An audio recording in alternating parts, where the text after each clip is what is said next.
লঞ্চে এখন আনসার আছে নিরাপত্তার জন্য, এবং মোটামুটিভাবে, যদিও আজকে শুক্রবার ফেস্টিভ্যাল, কিছু কিছু রুটে লঞ্চ নেই, একটা বা দুটো লঞ্চ আছে, দুটো বা তিনটা লঞ্চ চলে, সেদিনও হয়তো ছাদের উপরে লোক আমি দেখলাম, বাট নট ডিজায়ারেবল। তারপরেও মানবিক কারণে সবাই বলছে যে লঞ্চগুলো ছেড়ে দিতে। দু একটা লঞ্চ আমি দেখলাম যে একেবারে কবুতরের খোপের মধ্যে ঢুকিয়েছে, একটাকে ফাইন করতে বললাম, করেছে কিনা জানি না, করেছে। যদি করে, আগামীতে আশা করি আগামীকাল থেকে আরেকটু ডিসিপ্লিন হবে।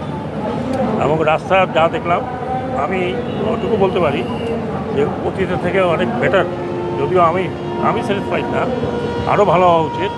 পুলিশকে আমি বলেছি, আশা করি পুলিশ এই কথাগুলো শুনবে। কালকে হয়তো আমি আসলে হয়তো আবার আরেকটু বেটার দেখব। তবে এবার ঈদে যে আমরা যে কেওসটা দেখলাম, সেই কেওসটা নাই, এবং এটা একটা ভালো জিনিস। কারণ আমরা অনেক আগের থেকে প্রিপারেশন নিয়েছি, এবং এই লঞ্চঘাটের বিষয়ে, লঞ্চঘাটে কোনো অপ্রীতিকর ঘটনা যাতে না ঘটে, যাতে যাত্রীরা সহজে লঞ্চে উঠতে পারে।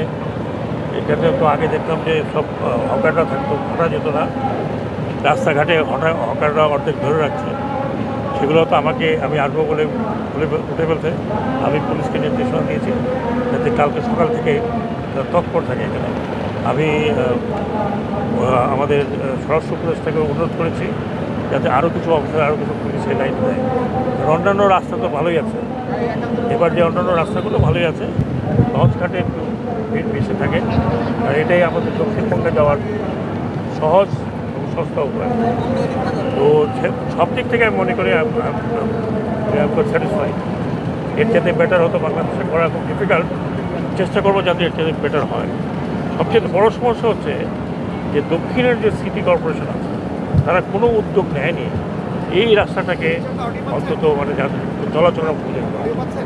এখন নতুন সিটি কর্পোরেশনের দেখলাম যে নতুন মেয়র আসবে, যদি সেই মেয়র আসে ইয়াং এবং এনার্জেটিক, আমি সেই মেয়রের উদ্দেশ্যে বলছি যে এই জায়গাটা কি চিন্তা করতে হবে যে উপর দিয়ে আমরা ফুটপাতের মতো করে দেবো কিনা, যাতে ওই রিক্সা এক জায়গায় এসে সেখান থেকে লোকজন অত হেঁটে আসতে পারে। এখানে হেঁটেও আসতে পারে না, সেরকম কিছু করার জন্য। কারণ এটা যদি আমরা এটাকে চেঞ্জ করি এখান থেকে, সদরঘাট থেকে, এটা হিউজ ব্যাপার হবে। যদিও অনেকে বলছে সদরঘাট চেঞ্জ করার জন্য, কিন্তু এটা অনেক হিউজ ব্যাপার হবে, এটাও তো করা যাবে না। চিন্তা করতে হবে যাতে যাত্রীরা, বিশেষ করে এই ছুটির সময়টার সময় যখন যাত্রীরা আসে, অন্য সময় তো এখন লঞ্চের যাত্রী কম, তো সেটাই আমি মনে করি। আমি আশা করব এই জনগণও সহযোগিতা করবে, যারা যাত্রী তারাও সহযোগিতা করবে, লঞ্চ মালিকগণ সহযোগিতা করবে। আমার সাথে কথা হয়েছে, তারা সহযোগিতা করতে চায়। তো ঈদের সময় যে চাপ বাড়ে, অন্য সময় তো লঞ্চগুলো প্রায় খালিই থাকে। তো আশা করি যে তারা, আমি ভাড়াটা চেক করতে পারিনি, নির্ধারিত ভাড়াই যাচ্ছে, এটা একটা বড় জিনিস।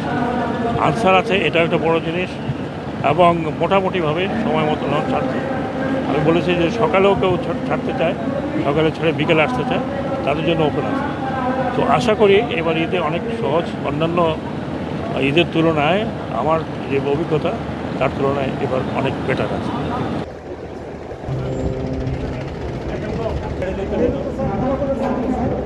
ঘরে বসেই ট্রেড করতে চান?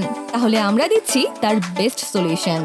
মার্কেটের সব প্রয়োজনীয় তথ্য জানা থাকলে বিনিয়োগের যাত্রা হয়ে ওঠে আরো সহজ। তাই আপনার সফলতার সম্ভাবনাকে কাজে লাগাতে ডাউনলোড করুন দেশের নাম্বার 1 ট্রেডিং অ্যাপ গিফটিফাস্ট।